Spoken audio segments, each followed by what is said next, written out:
Hello, viewers. This begins our series of talks on heart disease. Every week, we intend to inform our viewers on the latest developments in heart and vascular disease, also tips on how to have it diagnosed, prevention, and also ways you can seek out medical help. Today, the topic of discussion is high blood pressure, aka hypertension. In the studio today, I have Dr. Raghu Palola, who is an interventional cardiologist in Lafayette, Louisiana. He's a director of Cardiac Catheterization Laboratories, Research and Innovation. He is also well known for his numerous scientific publications and frequently lectures to physicians and other healthcare providers on many national and international medical conferences. He is also involved in training many physicians across the country. So let's welcome today Dr. Raghu Palola to our studios. Thank you, Yves. How are you doing, Dr. Palola? I'm doing very well, thank you. So, Doctor, I have a few questions here that I think will inform our viewers and give them some good information to go with. Basically, could you tell us in general what is hypertension? Well, Yves, that's a good question. I can tell you that it's a very common disease. The millions of people in this country do suffer from hypertension.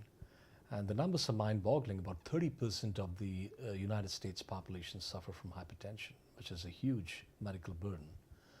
And hypertension, to simply define it, I mean, we all have blood pressure, and that's very important to keep homeostasis in the body.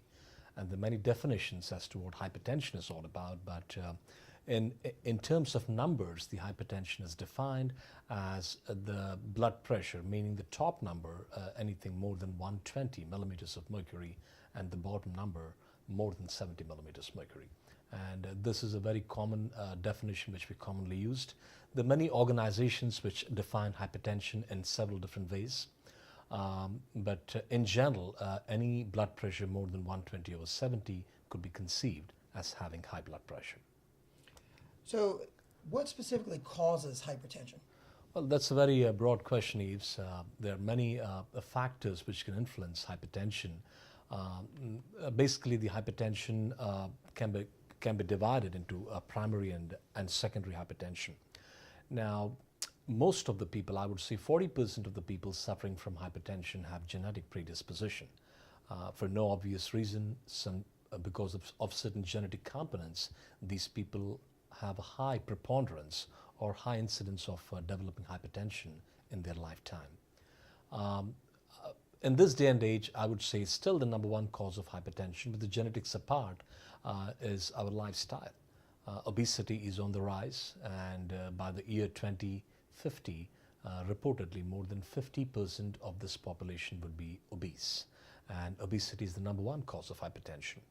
And with obesity comes many other problems, including high blood pressure, diabetes, high cholesterol, heart disease, strokes, and the list goes on. The most common or most preventable causes of hypertension, if you will, would be the nicotine use, either in the form of smoking or chewing tobacco.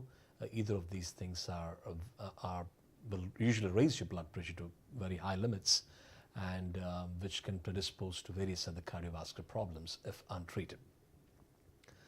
The next important thing is the salt, and the people in this country, like in the United States, are the highest consumers of salt, be it in terms of food, canned foods, or the television food, what you commonly call it as popcorn, or your fast foods or canned foods. All of these things have extremely high salt content.